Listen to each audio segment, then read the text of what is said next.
Hey kids, welcome back to my channel NCERT holic. My channel की जगह our channel, ठीक है। अब तो हम दोनों का चैनल हो गया है ना, हम सबका चैनल हो गया ये, ठीक है। तो welcome to our channel NCERT holic, ठीक है।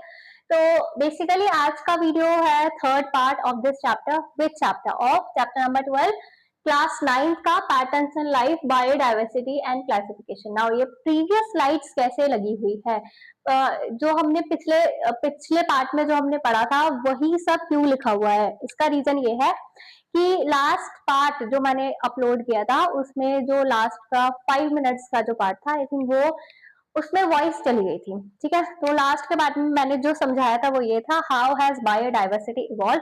तो इसी को ही कंटिन्यू करेंगे, यहीं से कंटिन्यू करेंगे एंड आगे हम क्लासिफिकेशन के बारे में और डिटेल में पढ़ेंगे, ठीक है। So let's start. देखो, टॉपिक है हमारा हाउ हैज बायोडाइवर्सिटी इवॉल्व। किस तरीके से बायोडाइवर्सिटी का इवोल्यूशन आए, किस तरीके से बायोडाइवर्सिटी इवॉल्व हुई है, ठीक है। तो एनसीईआरटी के अकॉर्डिंग एनसीईआरटी क्या बोलते हैं, differences accumulate over many generations and give rise to new forms of life, ठीक है। अब क्या बोल रही है एनसीईआरटी, एनसीईआरटी ये बोल रही है कि बहुत सारी, मतलब बहुत ज्यादा जनरेशंस तक जो है वो डिफरेंसेस आते गए हैं एंड वो इतने डिफरेंसेस आए हैं, मतलब वो अकमलेट होते गए हैं, एडिटिव वे में वो काम किया है उन चेंजेस में। डिफरेंसेस का मतलब समझ में आ रहा है, किसी एक जनरेशन में कुछ चेंज हुआ, ठीक है, देन वही चेंज आगे वाली जनरेशन में पास हुआ, देन वही चेंज नेक्स्ट जनरेशन में पास हुआ, तो जनरेशन टू जनरेशन बहुत सारी जनरेशन तक वो चेंजेस पास हुए हैं। इसीलिए एनसीईआरटी ने बोला डिफरेंसेस अकमलेटेड ओवर मेनी जनरेशन, ठीक है। अकमलेटेड मीन्स ऐड होते गए हैं, वो हर जनरेशन में ऐड होते गए, ठीक है। एडिटिव इफेक्ट वो शो कर रहे हैं, ठीक है। तो वो सारे डिफरेंसेस, ठीक है ना, ऐड होते गए हैं बहुत सारी जनरेशन तक और उन्होंने नई लाइफ फॉर्म को नई लाइफ फॉर्म को बनाया है, ठीक है।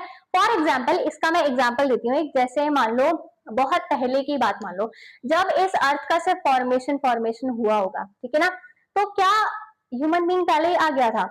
ऑफ कोर्स नॉट, है ना। सबसे पहले हमारे पास में ए सेलुलर लाइफ आई, देन सेलुलर लाइफ आई। कैसे आई, ऐसा कैसे हो रहा है? और ऐसे एकदम से ही नहीं हो पा रहा है ये कि ए सेलुलर लाइफ एकदम से आ गई, देन सेलुलर उसके बाद में एकदम से आ गई, ऐसा नहीं हो रहा है। Billions of years in evolution को होने में लगा है, इन चेंजेस को होने में लगा है। तो नेचर में जब भी चेंज होते हैं वो बहुत ज्यादा फास्ट नहीं होते, वो बहुत स्लोली चेंजेस होते हैं और जनरेशन टू जनरेशन अकमलेट होते हैं एंड तब जाके न्यू फॉर्म ऑफ लाइफ हमें देखने को मिलती है, ठीक है। तो एनसीईआरटी बस इसी चीज को एक्सप्लेन करने की कोशिश कर रही है कि बायोडाइवर्सिटी, इतनी जो हम डाइवर्सिटी, इतनी वेराइटी हम लिविंग ऑर्गेनिज्म, लिविंग फॉर्म्स की देखते हैं, वो कैसे देख पा रहे हैं हम। उसका रीजन यही है कि बहुत सारे डिफरेंसेस जो है वो अकमलेट हुए हैं ओवर मैरी जनरेशन एंड तब जाकर न्यू फॉर्म ऑफ लाइफ हमें देखने को मिलती है। और यही रीजन है कि इतनी ज्यादा बायोडाइवर्सिटी, इतनी ज्यादा डाइवर्सिटी हमें लिविंग फॉर्म्स में देखने को मिलती है, ठीक है। ऑलराइट, इतना समझ में आ गया, ठीक है ना। आगे बढ़ते हैं। डाइवर्सिटी वी सी टुडे, ठीक है, यहाँ पे मिस हो गया, वी सी टुडे। देखो किड्स, राइटिंग तो कोई नहीं जाएगा, ठीक है ना। राइटिंग तो अभी बोर्ड क्योंकि न्यू लिखना स्टार्ट हुआ है तो धीरे धीरे इंप्रूवमेंट हो जाएगा। और हाँ, आप एनसीईआरटी लेके बैठे हो ना, मेरी क्लास में अगर आ रहे हो तो एनसीईआरटी जरूर लेकर बैठना है, ठीक है। बिना एनसीईआरटी के तो बैठना ही नहीं है, ठीक है ना। तो diversity we see today an outcome of continuous changes occurring over a vast span of time shaped by interactions between organism and their surroundings, ठीक है। वही बात वो बोल रहा है जो ऊपर एनसीईआरटी ने बताई थी कि आज जो हम डाइवर्सिटी देखते हैं वो कैसे आई है, आउटकम ऑफ कॉन्टिन्यूस चेंजेस, धीरे धीरे कॉन्टिन्यूसली चेंज होता गया over generation to generation and over occurring over vast span of time। vast span of time means क्या है, बहुत सारी जनरेशन तक वो होता गया एंड तब जाके उसने शेप किया, shaped by interaction between organism and the surrounding। हाँ, ये वाली बात देखो, इस वाली बात को हम कैसे समझ सकते हैं, नीचे वाले पॉइंट को, interaction between organisms and their surrounding, ठीक है। किस सराउंडिंग में लिविंग ऑर्गेनिज्म रह रहा है उसके अकॉर्डिंग ही तो उसमें चेंजेस आएंगे। लाइक तुम मान लो कोई माउंटेन पे रहने वाले एनिमल को ले आओ और कोई डेजर्ट में रहने वाले एनिमल को ले आओ, तो उन्होंने वहां पे रहने के लिए अपने आप को अडेप्ट किया होगा ना, कुछ तो अडेप्टेशन उनके अंदर आई होंगी, कुछ तो चेंजेस उन्होंने अपनी बॉडी के अंदर किए होंगे।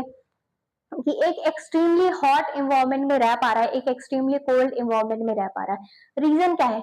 इवोल्यूशन, ठीक है। रीजन क्या है? चेंजेस क्योंकि उनके अंदर अकमलेट हुआ है, तब जाके वो उस इन्वायरमेंट में अडेप्ट करना सीख पाए हैं, उस इन्वायरमेंट में रहना सीख पाए हैं। तो बस यही है कि जो आसपास के हमारे पास में एनिमल्स है ना, एंड जो सराउंडिंग का इन्वायरमेंट है, किस इन्वायरमेंट में हम रह रहे हैं, किस जगह हम रह रहे हैं, उन सारी चीजों का इफेक्ट पड़ता है हमारे जो चेंजेस आते हैं, ठीक है, हमारे अंदर या फिर किसी के भी अंदर, किसी भी लाइफ फॉर्म के अंदर, किसी भी लिविंग ऑर्गेनिज्म के अंदर कोई भी जो चेंजेस आते हैं, जो जनरेशन टू जनरेशन अकमलेट होते हैं, क्योंकि उसकी नीड होती है ना, तभी तो देखो नेचर को जो चाहिए होता है ना वो प्रोवाइड कर ही देती है, ठीक है। तो बस वो इसी बात को बोल रहा है, ठीक है ना, interaction between organisms and their surrounding, ठीक है। तो ये हो गया तुम्हारा लास्ट पार्ट का एक्सप्लेनेशन। अब आगे का टॉपिक हम अब देखने वाले हैं, ठीक है।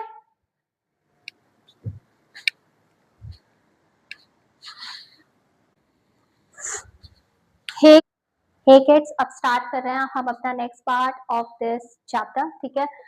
How to classify organism, how to classify living organism, ठीक है। Criteria to classify living organism. और अब देखो ये वाला जो टॉपिक है ना, हाउ टू क्लासिफाई ऑर्गेनिजम्स वाला टॉपिक है, इसमें एनसीईआरटी ने एक एक्टिविटी दी है 12.1 एक्टिविटी। तो जितनी भी एक्टिविटीज होंगी इस चैप्टर की, मैं अलग से उन सारी एक्टिविटीज की कंबाइन एक वीडियो अपलोड कर दूंगी, आप वहां से उन एक्टिविटीज को रेफर कर सकते हैं, ठीक है। तो अभी फिलहाल आगे बढ़ते हैं, criteria to classify living organism. अब देखो बहुत सिंपल सी बात, देखो criteria to classify living organism, पिछली वीडियोस में हम देख चुके हैं कि क्लासिफिकेशन का लिटरल मीनिंग क्या होता है। क्लासिफिकेशन का लिटरल मीनिंग क्या होता है? कन्वीनियंट कैटेगरीज में लिविंग ऑर्गेनिजम्स को डिवाइड करना। इन बायोलॉजी लिविंग ऑर्गेनिजम्स को कन्वीनियंट कैटेगरीज में डिवाइड करना, इन कन्वीनियंट कैटेगरीज में डिवाइड करना, that is the literal meaning of classification, ठीक है। अब क्लासिफिकेशन करने के लिए हमने कुछ क्राइटेरिया भी तो चाहिए होंगे, कुछ बेसिस, ठीक है, जिनके बेसिस पर हम क्लासिफिकेशन कर पाए। फॉर एग्जाम्पल स्कूल में जब लाइन बनती है तो किस बेसिस पर हम लाइन बनाते हैं? सोचो, इसमें सोचना तो है ही नहीं ना। सबसे छोटा बच्चा आगे आता है, सबसे बड़ा बच्चा जिसकी हाइट सबसे ज्यादा होती है वो सबसे पीछे लगता है, ठीक है, यही तो है। तो इसमें बेसिस क्या हो गया क्लासिफिकेशन का? यहाँ पे बेसिस हो गया हाइट, ठीक है। तो इसी तरीके से साइंटिस्ट ने ऑर्गेनिजम्स को क्लासिफाई किया है और कुछ क्राइटेरिया यूज किए हैं उस क्लासिफिकेशन को करने के लिए, ठीक है। तो that is the criteria to classify living organism, ठीक है ना। तो सबसे पहला क्राइटेरिया जो साइंटिस्ट ने लिया है लिविंग ऑर्गेनिजम्स को क्लासिफाई करने का, वो है एक्सटर्नल फीचर्स, ठीक है। नाउ एक्सटर्नल फीचर्स का मतलब क्या होता है? एक्सटर्नल फीचर्स क्या होते हैं? External features means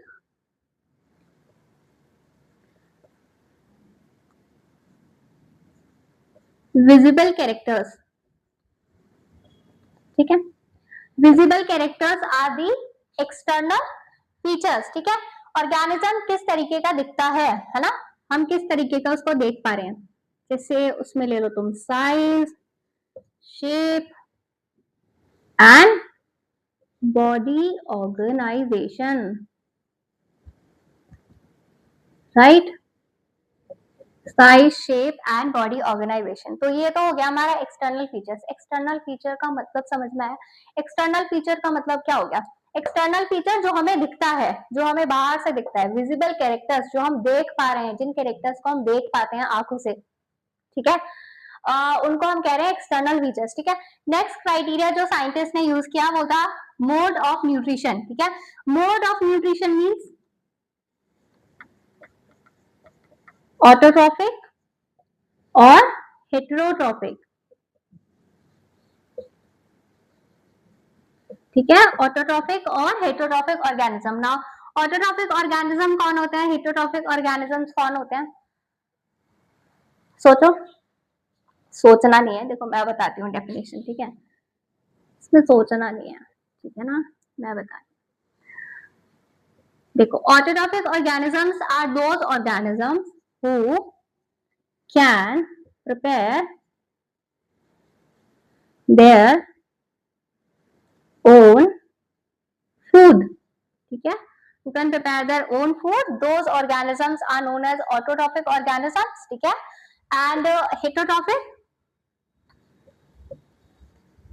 organisms depend on autotrophs for their food or nutrition directly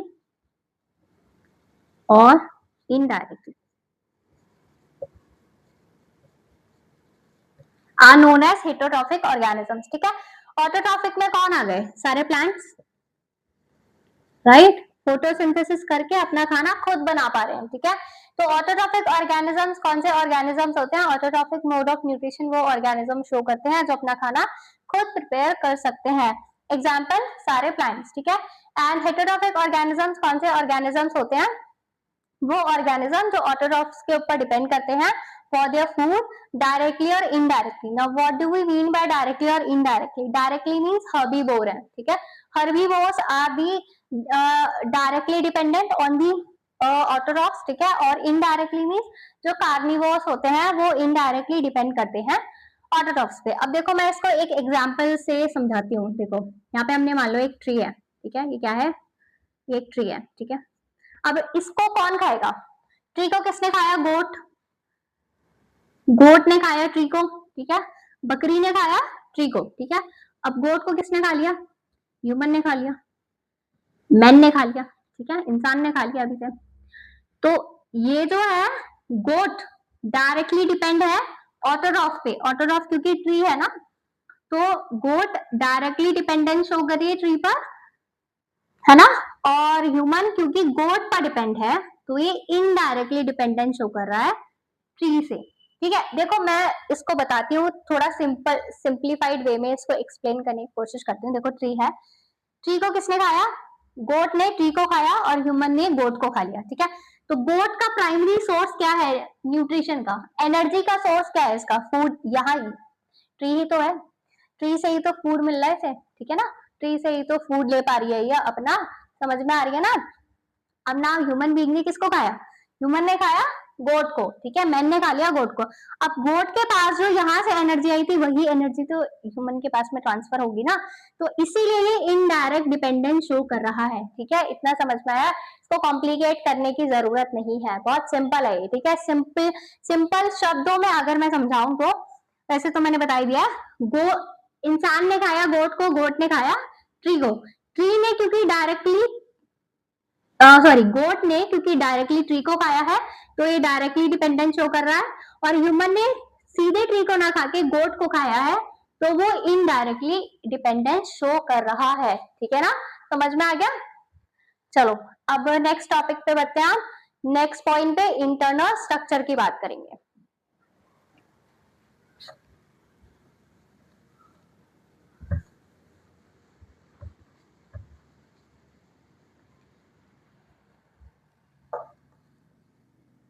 देखो इंटरनल स्ट्रक्चर का मीन्स क्या होता है? एनाटॉमी. जो हम study about the internal structure. Internal structure में हम क्या पढ़ने वाले हैं? इंटरनल स्ट्रक्चर में सोचो साइंटिस्ट ने क्या इंक्लूड किया होगा, सोचना नहीं है. देखो मैं बताती हूँ. इंटरनल स्ट्रक्चर में बेसिकली हमारी एनाटॉमी, अंदर की बॉडी. ठीक है, जो हम देख नहीं पा रहे हैं. ठीक है, उसको साइंटिस्ट ने इंटरनल स्ट्रक्चर में इंक्लूड किया ना. इंटरनल स्ट्रक्चर में क्या क्या आया? Types of tissues, right, and presence or absence of organs and skeletal pattern.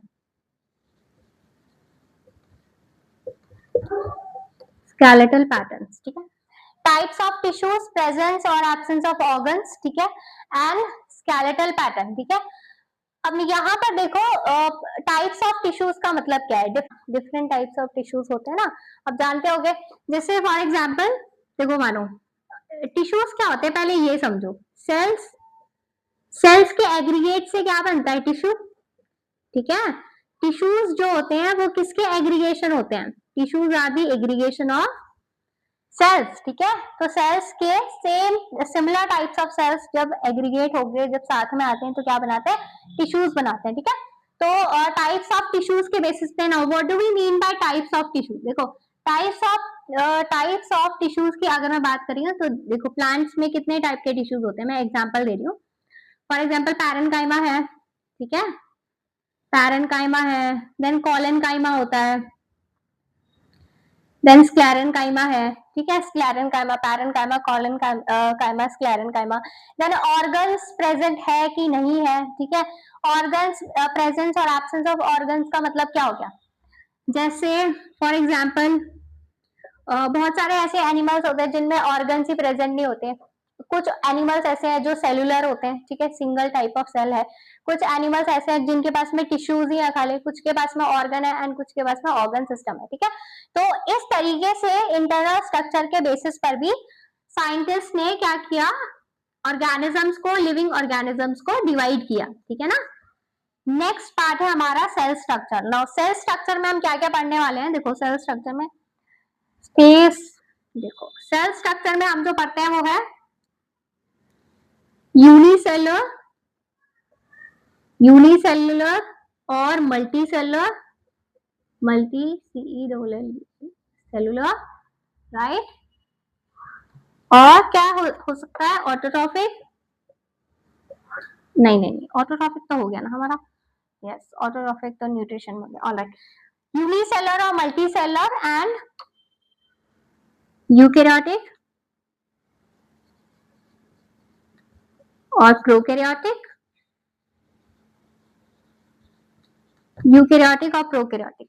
Unicellular multicellular, unicellular means single cell है, मल्टीसेलुलर मींस बहुत सारे सेल से मिलके बना हुआ ऑर्गेनिज्म, ठीक है। Eukaryotic and prokaryotic, prokaryotic means primitive type of cells जैसे बैक्टीरियल सेल्स हो गए हमारे, एंड यूकैरियोट्स में हमारा डिवीजन हो गया प्लांट्स में एंड एनिमल्स में, ठीक है, प्लांट सेल और एनिमल सेल, ठीक है। तो यूकैरियोटिक सेल है कि प्रोकैरियोटिक सेल है, यूनिसेलर है और मल्टीसेलर टाइप ऑफ सेल है, ठीक है ना। तो this is the cell structure, ठीक है ना। नेक्स्ट है हमारे पास में ecological role. Ecological role means, ecological role में हमारे आगे प्रोड्यूसर्स,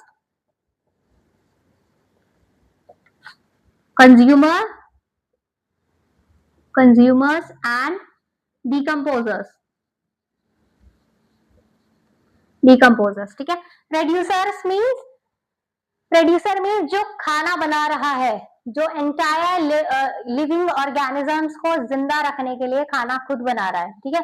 तो प्रोड्यूसर में सारे ऑटोट्रॉफ्स आते हैं एंड कंज्यूमर जो प्रोड्यूसर का खाना so basically consumers are those organisms जो कि प्रोड्यूसर्स का खाना कंज्यूम करते हैं, and decomposers are those organism जो कि डिकम्पोज करने का काम करते हैं। इसमें मेनली फंजाई एंड बैक्टीरिया को हम इंक्लूड करते हैं, ठीक है।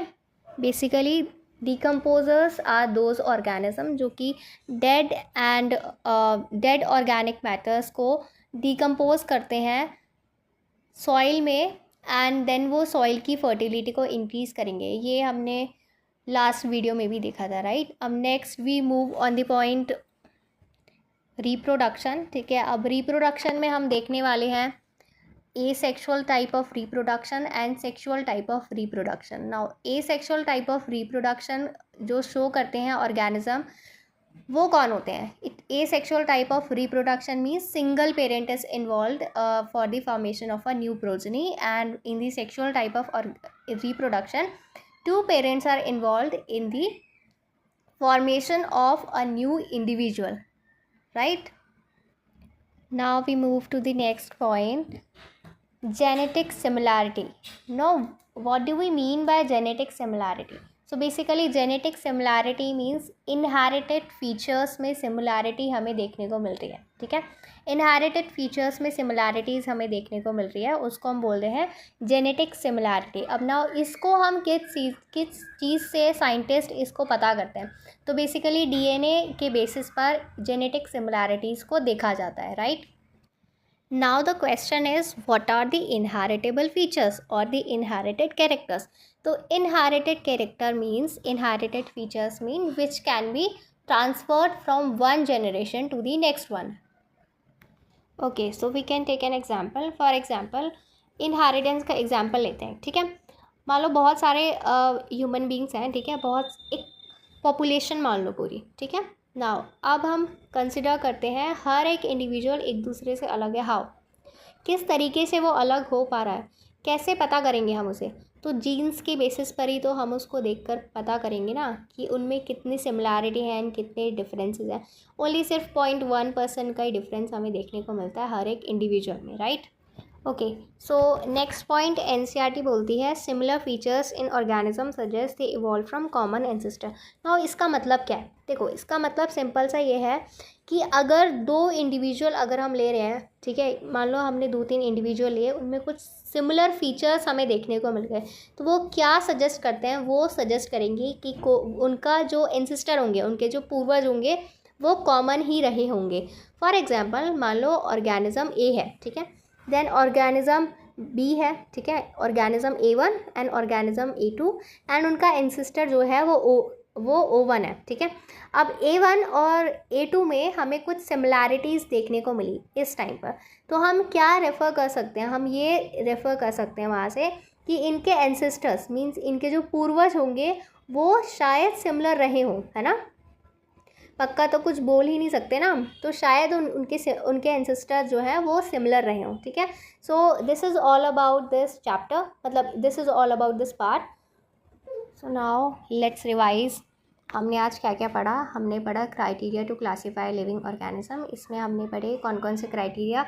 एक्सटर्नल फीचर्स के बारे में पढ़ा, मोड ऑफ न्यूट्रिशन के बारे में, internal structure, cell structure, ecological role, reproduction and last में हमने पढ़ा जेनेटिक सिमिलैरिटीज़, ठीक है. ओके किड्स, आज के लिए इतना ही. तब तक के लिए इस चैनल से जुड़े रहिए, पढ़ते रहिए एंड खुश रहिए. Bye bye, take care.